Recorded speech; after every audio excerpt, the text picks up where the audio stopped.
Hello and welcome to this week's episode of Conversations on Conversations, where each week we explore a topic to help us have more powerful conversations with ourselves and others.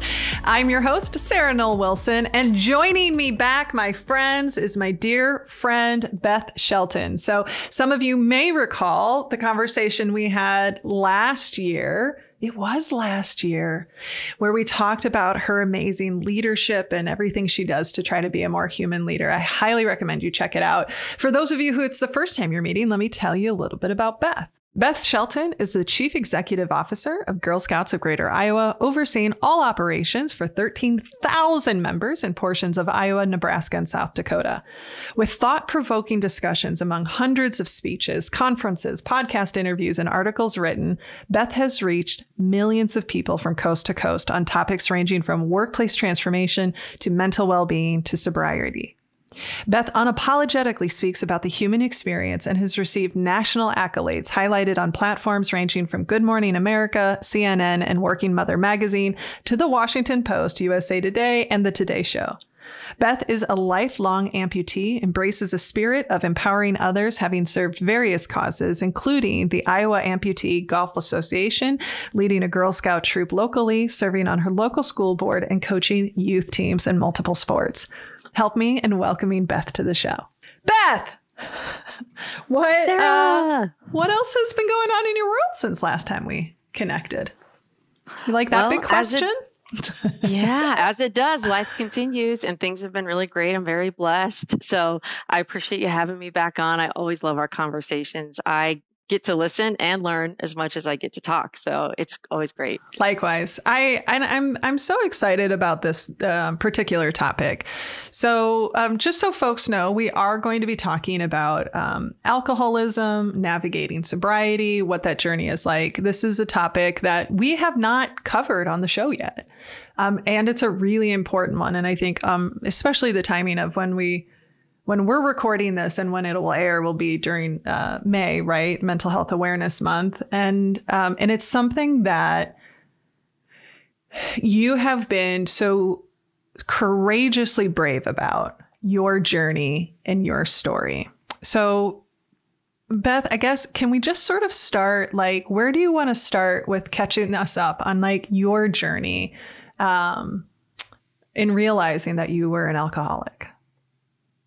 Yeah, thank you for dealing with this with so much compassion. And I always like to level set with people that I'm not an expert. I'm just one person with a lived journey. I'm not certified in anything. I'm not a certified or licensed mental health therapist. So, what I talk about is my journey, the bumps that I experienced, and some of the things that maybe worked for me. But I always like to remind people of that.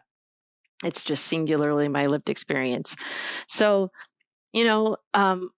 I have listened to a lot of alcoholics talk about their rock bottom and their stories, and there's no one universal truth, or way those stories go. But I would say mine feels a little bit different than what I used to have perceived as people who had a problem. So, because from the outside, it didn't really look like it. And I had a really good life on paper. And that makes it really complicated to navigate because alcoholism is a thing that's problematic in our lives, but it's on this sort of spectrum and there's no one clear delineator that says, okay, yep, now, you know what? Yes. Like there's no one blood test. There's no one definitive line that says, now, yeah, you know what? Now you are this. Yeah. And so not only do you have to combat the actual problem, you have to accept that you have a problem. You have to realize you have a problem. And that is a huge part of my journey. It was trying to figure that out. I didn't have a problem until I had a problem. And there's not a clear line on when that happens. So that's one of the complicated things in talking about this. And to this day, I'll get people that say, oh, I didn't know you were an alcoholic. I didn't know you didn't look like you had a problem. And I think that was a little bit of the curse that I experienced in that it wasn't evident to others and it wasn't evident to me because of that, because my life wasn't completely falling apart on the outside. Yeah. It didn't really always look like it, It's such that point of, it's not like there's some definitive check these boxes and absolutely, yes, this is true about you or not. And the thing that as I was reflecting and getting prepared for this conversation, I mean, really my mind went to what are all the assumptions I make about what it looks like, right? Because I think a lot of times and this goes to a lot of different illnesses and challenges. We may go, well, this is what it looks like versus what it really can look like. And so one of the things I'm curious about is, what were you observing in yourself? Or maybe what was brought to your attention by other people that gave you the pause to say, this might be a problem, especially because, we have global audience members, but especially in American culture, a lot of socialization is around alcohol. You go to somebody's house and you bring a bottle of wine, right? Like, it is a very socialized thing, especially when we think about even women and all of the bullshit t-shirts, like it's wine time somewhere. Like it's this culture of, like kind of perpetual drinking. So I'm curious, like, what was that moment like? Or maybe it wasn't just one moment. It was a series of thoughts that gave you the pause to say, this might be something different. That's a great question. I always had a fondness for alcohol, but I was able to moderate. I was able to manage the doses, the when, the appropriate time, and how much. And so I was thinking about this conversation today too, Sarah. And I remember the first time we sat down and had a one-on-one. I remember the exact restaurant bar that it was. And I am very introverted, have a little bit of social anxiety. And I got there before you did. Mm-hmm. And I had 2 glasses of wine before you got there. Oh, just to, loosen things up, get ready. And I remember when you got there, I was ordering a drink and asked you if you wanted one, and you said no. You said, I'm not much of a drinker. And we talked about a lot of other great topics that day, and it was a great conversation. I don't know what your perception was, or if you walked away thinking, oh, that lady had a lot to drink. I probably in the course of the evening had 3 or 4 total, 2 before you got there. But I remember starkly thinking, what is that like? I wonder why she doesn't want to have a drink. Like, I wonder, and this was before. This is just when I'm going to say I had a fondness for it. This was years ago. Yeah. I wouldn't say my tipping point really happened until 2020 or 2021. So this was before that. But I always had this, it's going to make the experience better. As long as I have some, it's going to make the experience better. It's just that I was able to manage the doses. To your point on how socially acceptable it is. My life was really difficult in 2020, as was millions of other people's, for so many reasons. And what happened at that time, due to all of the difficulties of trying to lead an organization and going through a lot of personal strife, I was already in a marriage that was strained and going to marriage counseling. So the pandemic certainly did not help matters in that way. Having 3 kids suddenly at home all the time didn't help matters. Trying to lead through a crisis at work through this really difficult territory didn't help matters. It was kind of the perfect storm in many ways. But what I came to realize, of course, is I did not have a strong foundation. And so not only was my foundation really rocked, but my resilience was already really low because of these factors. And so all of these things came together. So 2020 progressed with alcohol more frequently. So I didn't have this situation where I was blackout drunk every night or, having public appearances where people might think, oh, wow, that was really inappropriate. It's like I was high functioning enough to know how to cut it off at some point, or when to hide it, how to hide it. But what I will say is eventually it became a 7-day-a-week habit. It became a habit that I looked forward to every day. And with the pandemic, the ability to access that at earlier and earlier timeframes, the accountability of being around other people, it of course got lower and lower and lower. And I saw that with a lot of other people. There were Zoom happy hours that were hosted, left and right. And so it got a little bit easier and easier to hide. And what I started, here are a few of the defining moments for me. I started to realize, I heard someone else describe addiction this way, and it really rang true for me, that the lane of things that bring you happiness was getting narrower and narrower and narrower. Yeah. And pretty soon I felt like alcohol had to be at the thing, whatever the thing was. I don't care if it's a conversation with a friend. I don't care if it's sitting on the couch watching a show with my kids. I had to make sure that consumption piece had to be part of it. It was tugging on my soul to make sure that was part of it. I couldn't imagine any experience in life, and even the mundane daily, without it. So that was, a factor. Deep unhappiness, deep disconnection. So I, at the time, was seeing a therapist and was at by far the most unhappy time of my life, having suicidal ideation and, a lot of difficult conversations on that topic, which was so unlike me. I had never experienced depression in my life. I always had sort of an optimistic, can-do attitude about anything. And so to have this deep hopelessness, I even at the time struggled to correlate it with alcohol. In retrospect, I was like, I was consuming a depressant every single day. Sure. Yeah. But I didn't want to admit that might be contributing to my depressed feeling, Yeah. And then the last thing I would say is, so, it was my lane of happiness was getting narrower. I was clearly feeling hopeless and in despair. And then last, I was getting some feedback that was difficult. My kids came to me in late 2020, and at the time they were teenagers, and they pulled a list out and they said, "Mom, we have a list of 10 ways you can be a better mom."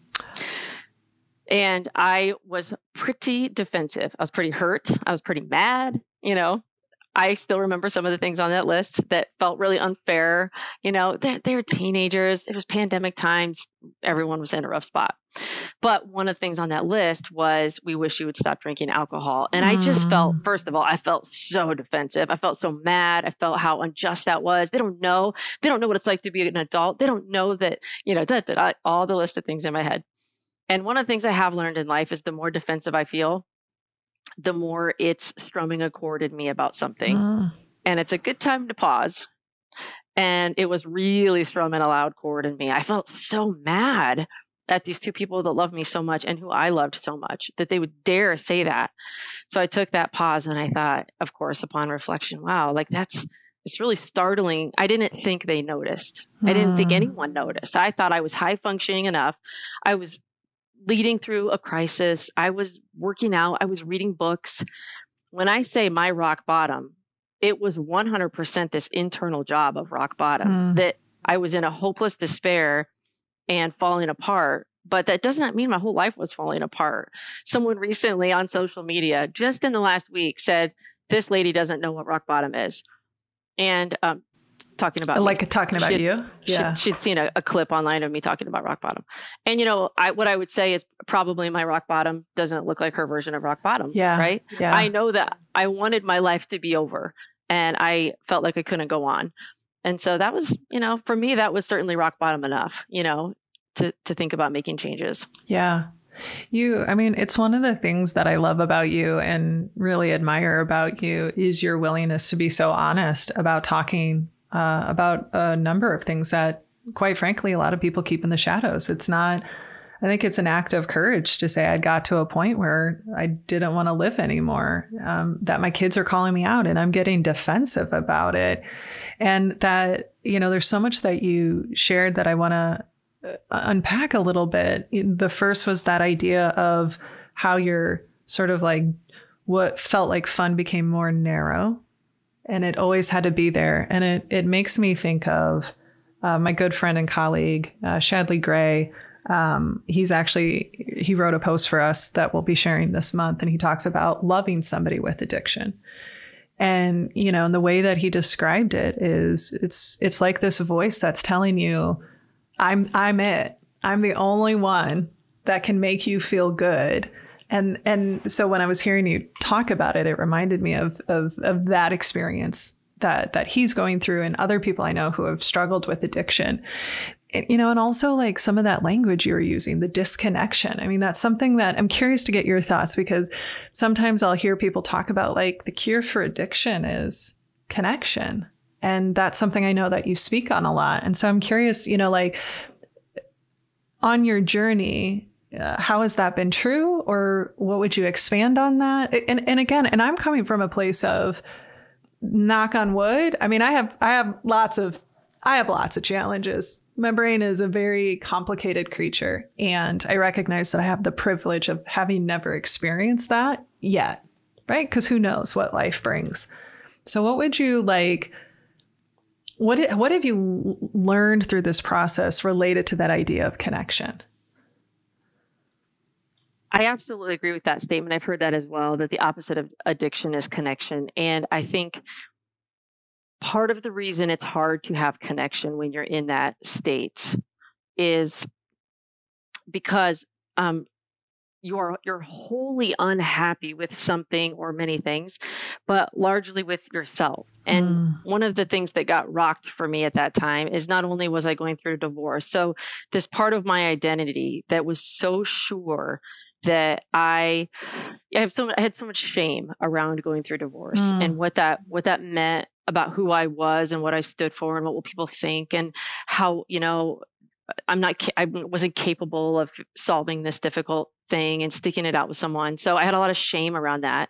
And then I had a lot of questioning my entire identity because in 2019, pre-pandemic, it was almost like I was on this rocket ship in life. And even though I would like to think that I stayed humble and approachable, I also still was experiencing for the first time all these accolades and speaking all over the country on these stages. And it became part of my identity. This is who I am. This is what I'm good at. I'm a speaker. I'm a CEO.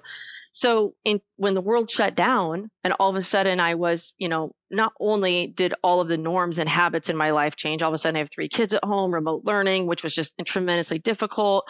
Going through this divorce, tremendously difficult. My very identity, I'm a CEO and a speaker and I contribute ideas to the world, was like, well, what if, like that's not, I don't know if you are. What are you now if you're sitting in a living room in front of a screen all day long and your kids want lunch and you don't know how to do that in the middle of the day? And like, it's like I had to relearn. So all of that to say, connection was hard because I had shame and loathing about this person that I was trying to get to know. And so that makes connection with other people really difficult because I wasn't really fully in touch with myself, right? I almost had to accept and grieve all of those things in order to have deep connection. Deep connection with other people involves mutual vulnerability, right? It's a mutuality there. And if you hate yourself or loathe something so deeply in yourself, you can't give that to someone else because you feel like it's too ugly, it's too broken. And so to me, that is a foundational piece of my addiction experience that I had to learn and go through the therapy to not loathe and hate those parts enough to be willing to have mutual vulnerability and love with other people again. And that stuff's really hard to do. That's why when they say you have to do the work, it's not just removing alcohol. That's step 1, which is difficult enough. It's doing all the other things to help have your relapse prevention plan in place and solving some of those broken, loathing pieces, in my experience. Yeah. It's, I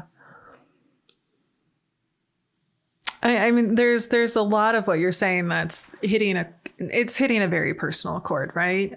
With people in my life who I know have struggled with similar shame, my own shame, that self-loathing. And I think there's something really powerful in how you said that of when I feel like who I am is broken, that's hard to offer up to someone.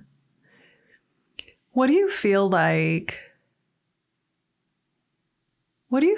people get wrong about somebody who might be in your situation?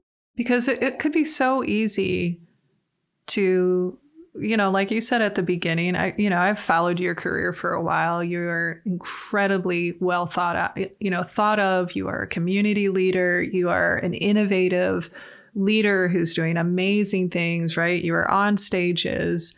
And so it can be so easy to hide behind, or to just put up a really good front.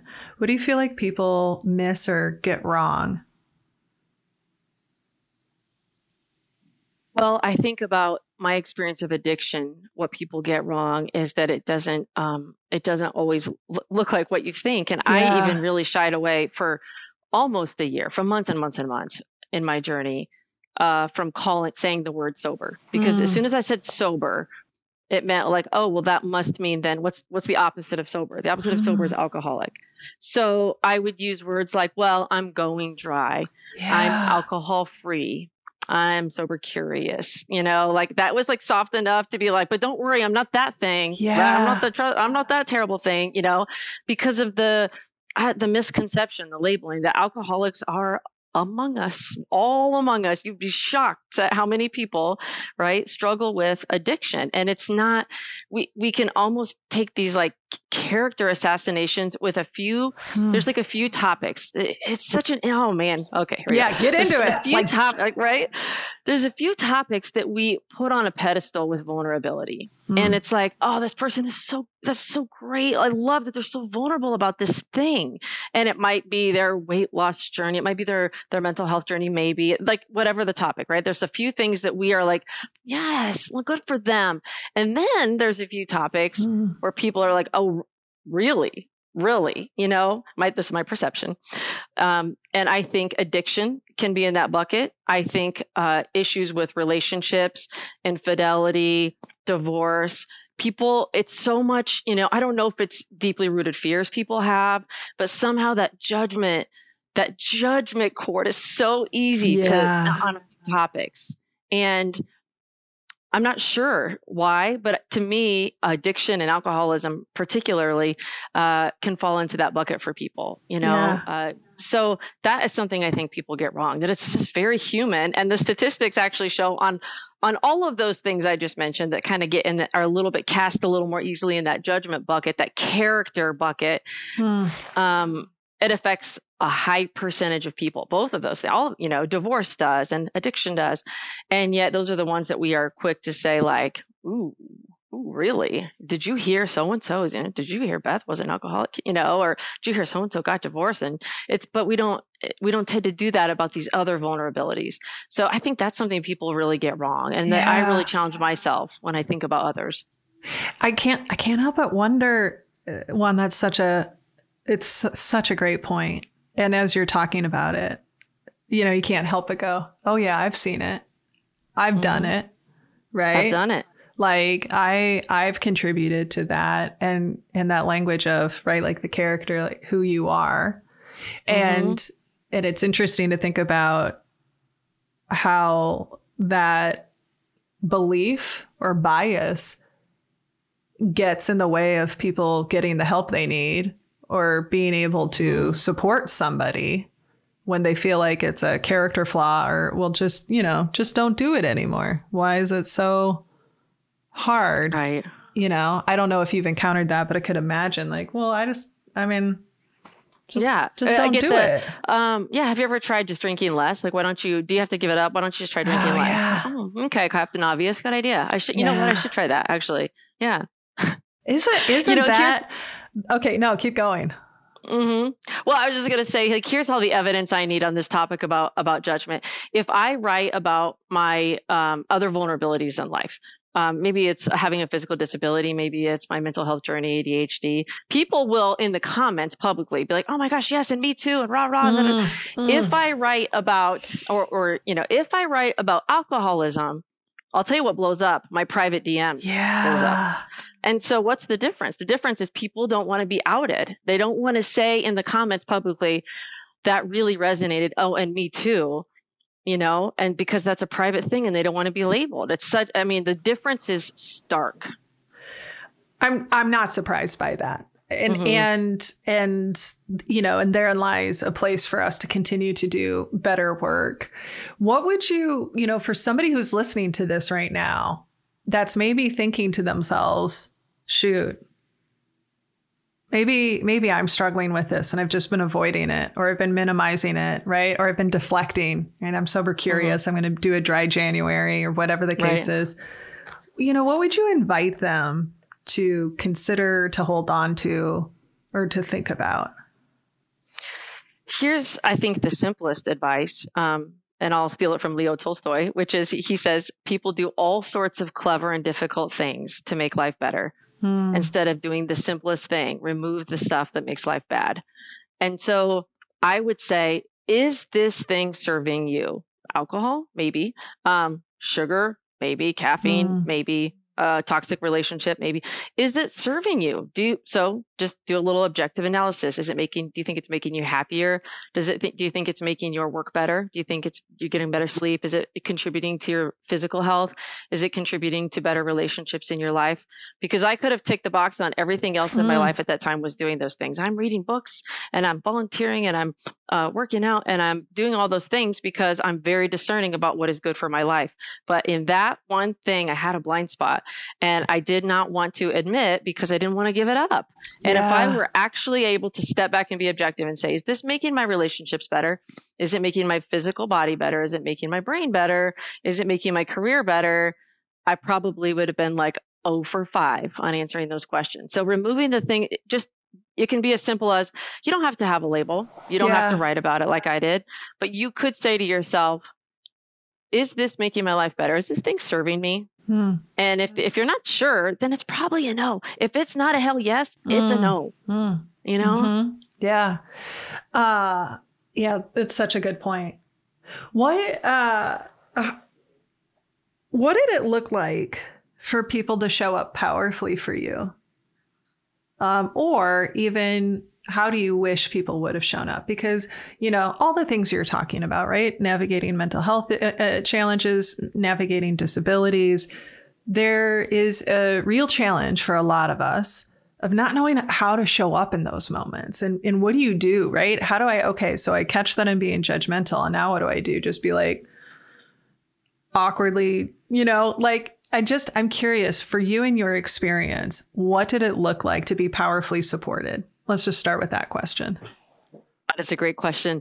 I have since had some of my best friends say to me, we didn't know, yes, we saw little things here and there. Yes, we saw at this one overnight vacation, that you drank more than everyone else, but we really didn't know the extent because, of course, one thing high functioning alcoholics are really good at is hiding it. Yeah. We get good at that, right? We're good at a lot of things in life if you're high functioning. And guess what? I was good at that too. But what I tell them, because then they'll say with remorse, I wish I would have done more. I wish I would have X, Y, Z. And here's what I say. There's nothing anyone could have said that would have that would have helped me acknowledge and see. I only would have been defensive 100%. It would have created a strain in our relationship. The things that were most supportive were the people that said to me somewhere along the journey, maybe once they found out or even before that, how are you doing? And I love you. And you are good as you are. It wasn't that they were rubber stamping this, you're doing great things with your life, but they were trying to acknowledge not the alcohol, but that foundational broken self-loathing thing. Yeah. You can't make someone stop doing a toxic thing. You can't. Even if you're their best friend, if you're their spouse, if you're their parent, if you're their child, you can't make them. This is, Al-Anon is all about. You can't make them do it. What you can do is show them that they're worthy and they're loved and they're not broken. And so people that, when you show actions like that, when you just tell people that they're worthy, that they're loved, that the thing that they seem to be stuck on or multiple things is not evidence that they're broken. Yeah. Okay, you're going through divorce. That's really tough. You're still loved. You're still amazing. Okay, you lost your job during this hard thing. You're still loved. You're still amazing. That, the more you can try to cement, you can't hand someone self-worth, but the more you can try to reinforce for them that they have it, I think that's the most loving thing you can do from my lived experience. How has this changed how you show up with other people who are reaching out to you in your DMs, who are coming up to you quietly, people maybe who you're observing going, hey, I just want to check in with you. I'm curious how this whole journey has shaped how you show up differently.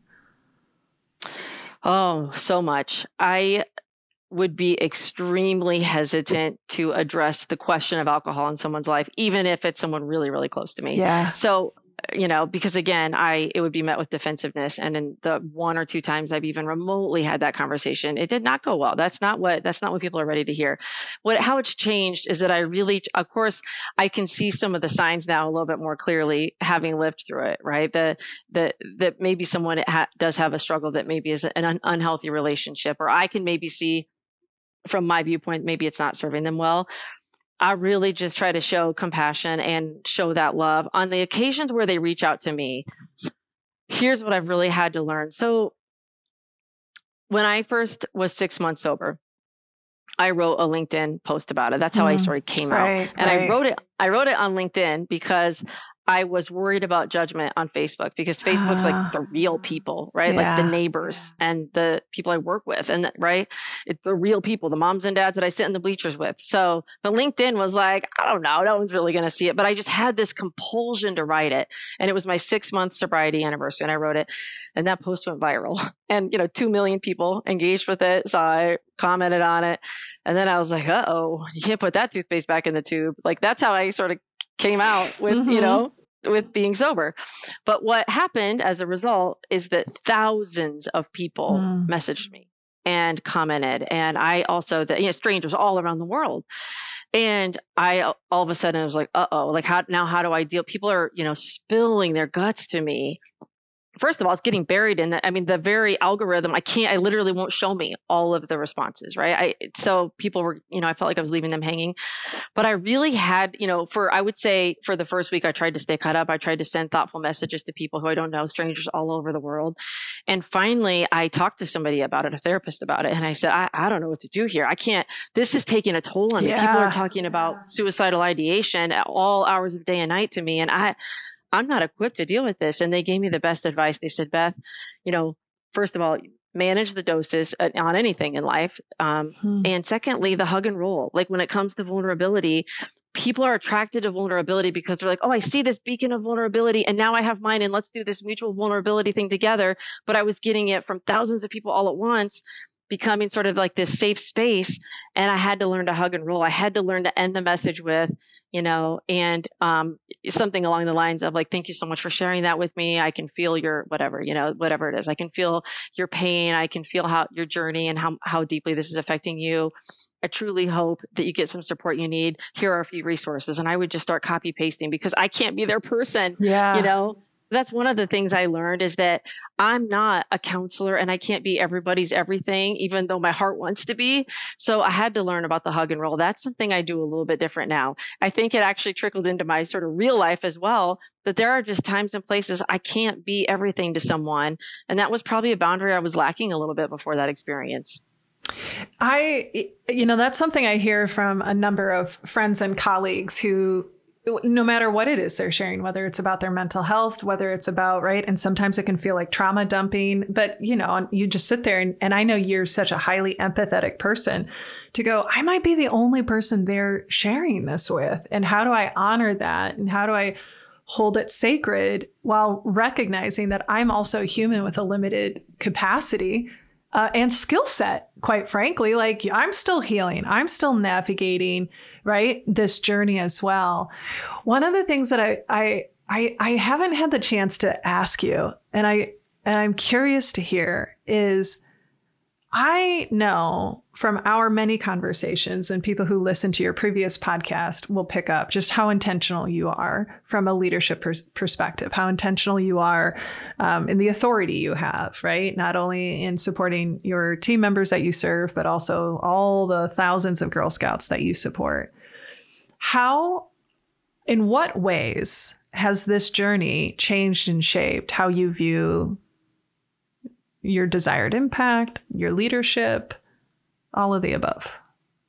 That's a great question. And I think it kind of goes along with the question of people sometimes asking me, aren't you worried it could hurt your career, to be open about this? And so how it has shaped my leadership journey, I will say, first of all, I, no question, have privilege and gratitude that at the time that I talked about it, that there was not immediate backlash. I didn't completely think through how many people might see it and what the result might be. I truly didn't. I have a personality and a writing style that once it starts to flow, part of being ADHD, once the flow comes, I can't stop the fingers and they're writing it out and then it's there and then, oh, that's okay. That's my heart and push send. And I never had a topic like that I was concerned about until that one went viral. And I had a few moments of like, uh-oh, like now everyone's going to know. And so I am very privileged that my board didn't react, that the team, if they did react, they didn't do it to my face, Yeah. And also it was in 2020 when the world was kind of falling apart. So in some ways it's sort of like everyone's got bigger fish to fry than to worry about what Beth is saying online, so maybe that was part of it.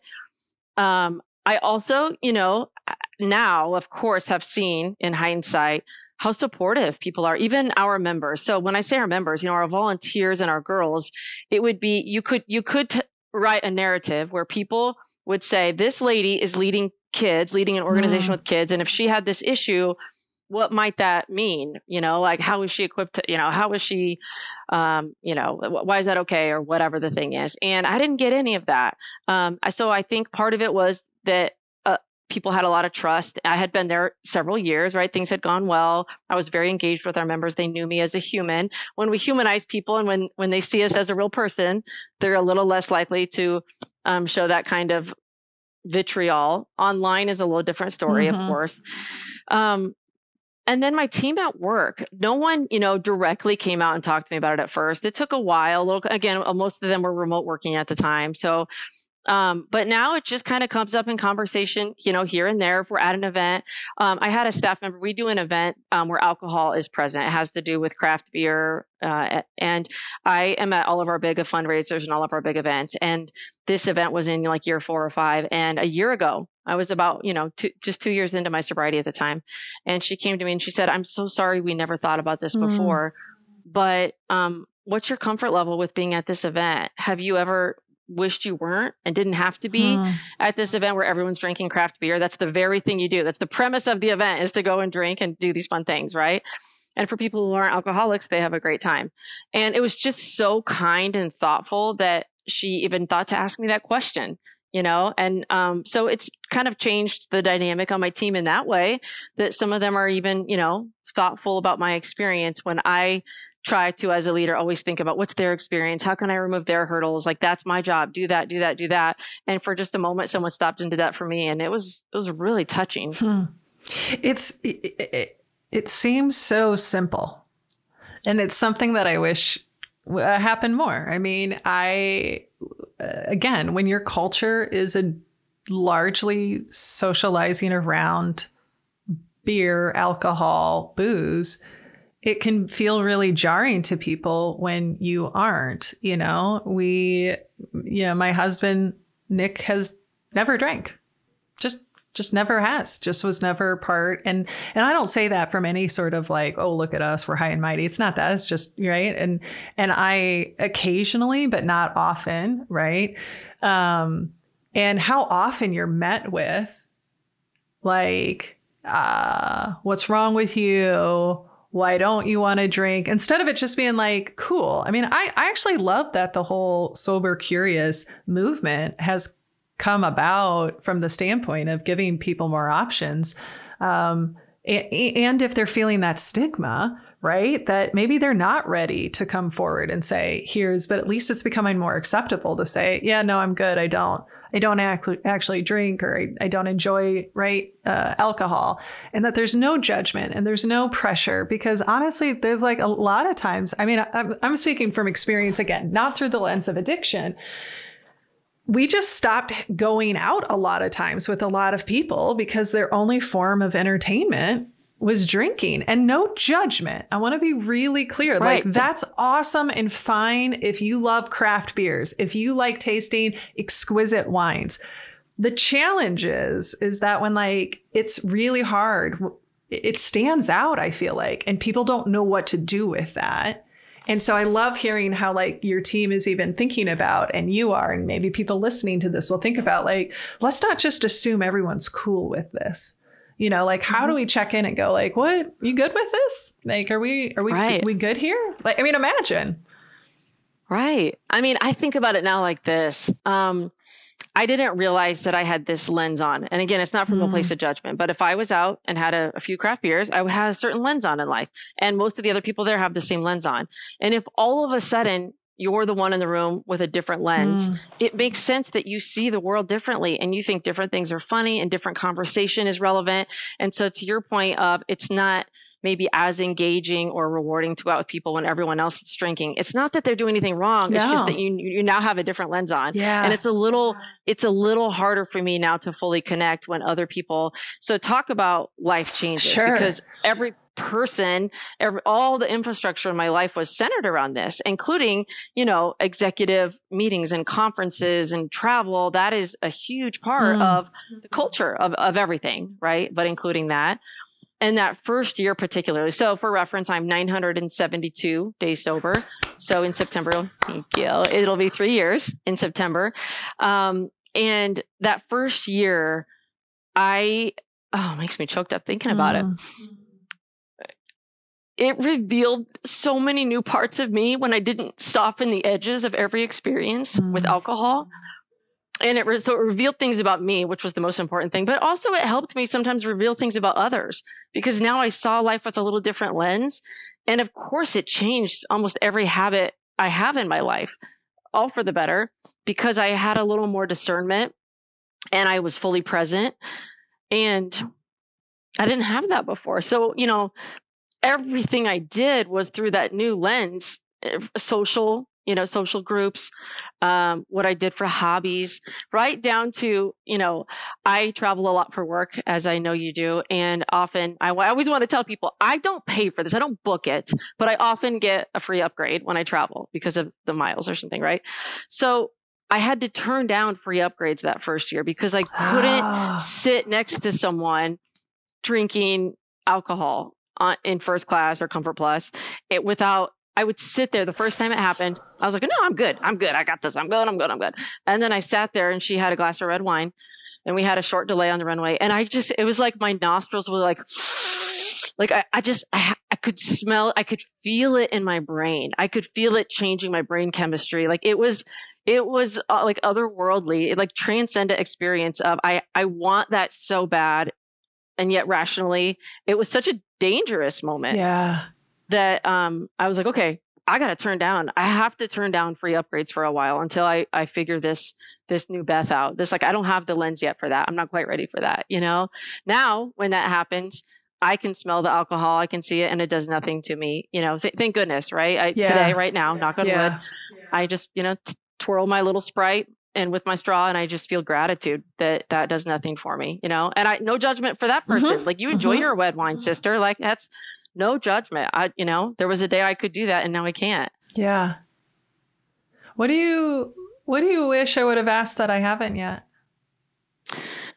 The journey to getting dry was real bumpy. And so I never want to sugarcoat and have people think, like, how? Sometimes they're like, well, but how? How did you go from 7 days a week and wanting to end your own life to not 972 days later? So when I say a lot of things created that catalyst moment for me then to say, okay, I'm going to stop drinking, I had to make that same decision again and again and again and again and again and again. 18 tries in that year. So 17 of them, I would tell myself, like, yep, I got this. I have got willpower. I am smart. I'm capable. I'm privileged. I got this. And then the alcohol-free counter would start, the app on my phone would start it up. Here we go. And then it'd be 4 days. And then I would drink. And then 8 days. And then I would drink. And then 2 days. And then I would drink. And then over and over and over and over and over and over. And so it was not a linear journey. I learned every single time. And for me, a lot of things, had to transpire for me to finally get to the 18th try that has stuck. And I can't say it was one thing, but I can say one thing I learned is have a relapse prevention plan. I underestimated, I learned about triggers and cravings and associations and what the difference was for all three and how to address all three. So, so sometimes if I have a trigger, that's an emotional response. And I almost always have that to this day when I feel less than worthy, when I feel like I've disappointed someone. If I have deep strife with someone I love deeply, that's when I get a trigger and I'm like, oh my gosh, I want to go to the bar. Oh my gosh, I just want a glass of wine. And that's the only time I feel that. And association for me is being on the lake, being on the golf course, something where being on the patio with friends. That is like, oh, I would have had a cold beer in a frosty mug and everyone else is doing it. So just naming the difference, because then I can have a relapse prevention plan for each one of those experiences. And I just didn't fully understand what was happening. Now, when I get that triggered feeling, I could be like, okay, guess what, Beth, that's a feeling. We don't like it. It's a bad feeling to feel like I've disappointed someone, and I can name it. And I see it now like this little cloud, this weather cloud, like, here it comes. Okay, here it is. It's going to be here for a while, but it doesn't mean I have to avoid it. It doesn't mean I have to push it away with alcohol and numb this experience. It means learn to feel it. It's okay. It's gonna keep going just as the weather does. And I just truly didn't know that. I thought that I had to soften or eliminate that hard, ugly feeling. Yeah. And now I let myself feel it for a minute. That's really fascinating, because, and I appreciate you being so honest of, this wasn't like I woke up someday and said, I'm good, and look at how strong I am, and look at how much willpower I have. It took you 18 times. And I can only imagine, when I think about situations where, whether it's somebody I love who's trying to kick a habit, even myself, right? Like you can feel like a failure. You can feel a lot of shame. Can you just, and I know we're coming up on our time, but can you just speak a little bit more explicitly about what does a relapse prevention plan look like? Just because I think that is such a valuable concept that I wasn't familiar with. It makes total sense. It's like, yeah, that makes sense. And I want to make sure that I really understand it. And I want to make sure that people who are listening understand what that looks like, what that process is, what are examples of what the plan is. So just say more about that. Well, of course, as I started to learn the types of things where I was more likely to relapse. So a hard feeling, an association of a fun event, I was then able to plan ahead for those things. So now, for instance, there's a conference I go to regularly. It's like 4 times a year, and I travel to this other city. And what I learned is a huge part of the culture there. When I was part of it, I couldn't see the water I was swimming in. Yeah. Once I was no longer swimming in the water, I could see it. And the thing we do at night, after the meetings are over, everyone sits in the lobby and drinks. But this particular bar has no non-alcoholic beverages that I drink. And I don't usually drink pop or soda. So it was very limiting. So what I learned is, the second my airplane lands in that city, I get on Instacart, the app, and I have groceries and sparkling water delivered to my hotel. It's going to be there waiting for me. And now I have a 6-pack of sparkling water for the next 2 days. I have a cold frosty can when I'm sitting in the lobby. For me, that's enough. It just took having what's something else I can drink and be part of, and it's cold and it's refreshing and it feels fun to sit there. Maybe that sounds silly, but for me, that did the job there. I have to think about it when I go golfing. When people are loading up the cooler that the clubhouse gives you, and they're putting all their, beer in it, and everyone's getting ready to have a good time. What do I have? Did I call the course ahead? I might have to call the course ahead of time and say, what do you have? Because they might have no options that are not alcoholic. They might have only pop, right? And so I plan ahead. If I need to bring something, I will. Most courses have a rule where you can't bring your own beverages. And I'm like, well, then you know what? You can check my bag and you can stop me if I can't have my sparkling water. That's not what they mean, right? They mean like, don't bring a pint of vodka in, right? Yeah. If they're not going to stop me for having my sparkling water because I'm an alcoholic. So, and then lastly, things like, I had habits, like when I would go to the airport, I don't care if it was 6 a.m., I would stop and have a beer before I would fly. I would stop in the airport bar and have a beer. And now I am aware of walking by those airport bars, breaking those habits, or getting bold enough to start a new habit. I mean, it can be as simple as taking a different path on the way home. Yeah. I had a few certain bars that I got to know over the years, places that I knew I could sit discreetly, people wouldn't bother me, whatever. Take a different path home. If my relapse prevention plan means take 10 miles out of my way to not drive by that bar because I disappointed someone today, and I don't want to lean on that old narrative that I know that means pull into. I mean, if you talk to alcoholics, they can feel like their car's driving them, like they just pulls right in, and then all of a sudden, like these old wiring, these stories take over. Be intentional before you get in behind the wheel.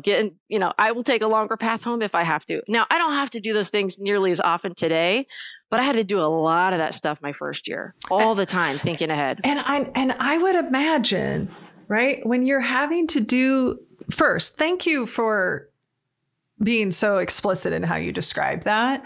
because it just illustrates this is what it can look like, and it shows possibilities of what it can look like. And I could imagine that, anytime we're trying to let go of a habit or build a new habit, it's requiring us to get off of autopilot and be much more intentional, which is exhausting. It's exhausting to not just get to operate on autopilot. And I would imagine that, not only was it like difficult at times, but it was probably also physically and mentally just exhausting to constantly be like, don't do this. Okay, we're going to do this instead. Okay, we're going, right? Is that a fair assumption? Right. Absolutely, it is. One of the books I read, I love to read, I love podcasts. One of the books that really changed my life, which I think is applicable to a lot of addictions way beyond alcohol, it's called This Naked Mind by Annie Grace, because she talks about the power of the subconscious and how it is really, steering our ship for us in so many cases, and how to combat that with alcohol and other things. And so, but it takes time, it takes intention, and it did take a lot of energy for sure, but you can change your subconscious. You can change that. It just took a little more time, which is why the 17, I also just talked myself into saying I didn't have a problem, right? When I would relapse, they'd be like, okay, well, this situation has happened. I would like to drink now, and I don't have a problem anyway. I've gone 17 days without it. Clearly I don't have a problem. Oh, sure. Yeah. One of the things I want to make sure I get in before we wrap is as I was navigating these 17 tries, the sober curious, I even hashtagged it a few times, going back and looking at my old stuff. I would sometimes read a book and hashtag the sober curious, because I couldn't say like, I have a problem and I'm afraid of saying that word and I don't want the accountability. And, but one of the things that would pop up then is this algorithm about sober and sobriety and sober curious. And I would see people who talked about how rewarding sober life was, and how great it was, and how concerts could still be great, and boating could still be great, and golf could still be great, and flying could still be great. And I did not believe it. I was like, that is propaganda of who? Why? Like Big Sober is behind that propaganda. And they just want us to get sober, but that's really not real. And like, that's not rational. Fascinating. But that's what I truly thought. I'm like, there's no way that is real. And it is. And I wouldn't have believed it. And the reason I couldn't believe it is because that lane of the things that made me happy was so narrow. I couldn't believe anything out there. That's just not true. Big Sober is behind that, right? It's just, and then all of a sudden, what I didn't know would happen is like, it would go like this. And to be fully present at a concert, are you kidding me? To wake up and feel great, to not have the edges softened of, I also told myself a story because I was introverted. It was making me better at the thing, better at listening, better at talking to people, better in small groups. And that's just not true.